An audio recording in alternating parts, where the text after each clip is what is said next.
Now, files declassified in America have revealed covert public relations and lobbying activities of Israel in the U.S.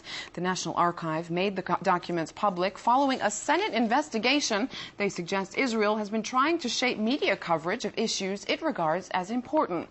You can download these files from the website of the Institute for Research on Middle Eastern Policy. And we can now cross to Washington and talk to Grant F. Smith, who is the director of this institute. Thank you for joining us, Mr. Smith. I'd like to begin by asking you, what exactly do these files reveal?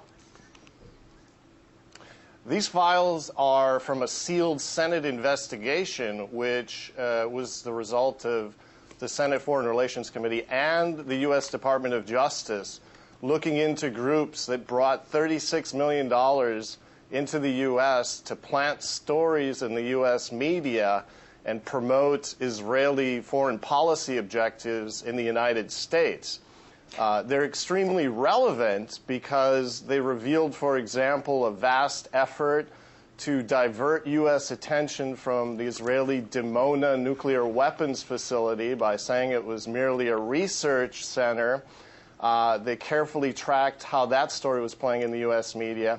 And they also were using outlets such as The Atlantic magazine, funneling $50,000 into that magazine in a major effort to disrupt a U.S. peace proposal, which would have involved bringing some Palestinian refugees and allowing them to return to their homes and properties in Israel.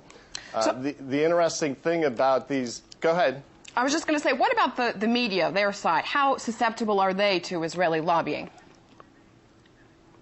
Well, this reveals essentially that major U.S. publications that were on the receiving end of the $36 million really fell into line for a whole host of initiatives. Now, the Senate investigation was a failure, and they essentially heavily censored the Senate transcript and then put all of these extremely damning files into sealed records for years and years so that nobody could really see what was going on. And unfortunately, the groups that were involved in this, they were ultimately forced to register as foreign agents and disclose their activities. They simply transferred all of these activities into a group called the American Israel Public Affairs Committee. So it's extremely enlightening for Americans to see how media influence functions by looking at internal documents from this investigation. Well, it also makes you ask, how much will Americans really see if the U.S. media is so affected by these lobbyists, no?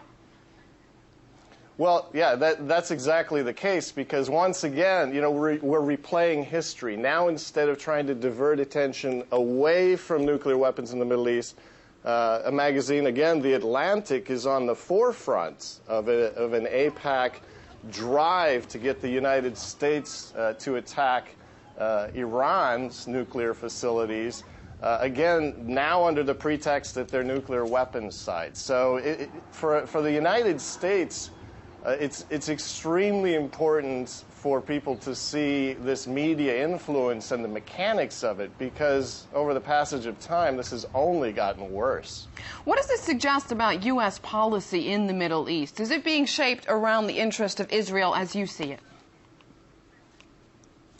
Well, we've done a lot of work over the years obtaining documents about Israeli policy initiatives in the United States.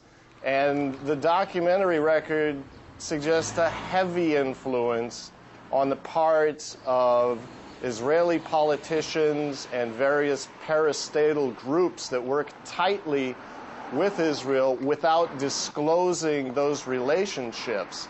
And they have successfully built a campaign financing system in the United States that's extremely effective at pushing Israeli objectives by withholding or dispersing campaign funding to U.S. politicians. So there is a high degree of control that's in place, but for your average American, it's almost completely hidden. Interesting stuff. Grant F. Smith, Director of the Institute for Research on Middle Eastern Policy, thank you very much for your time.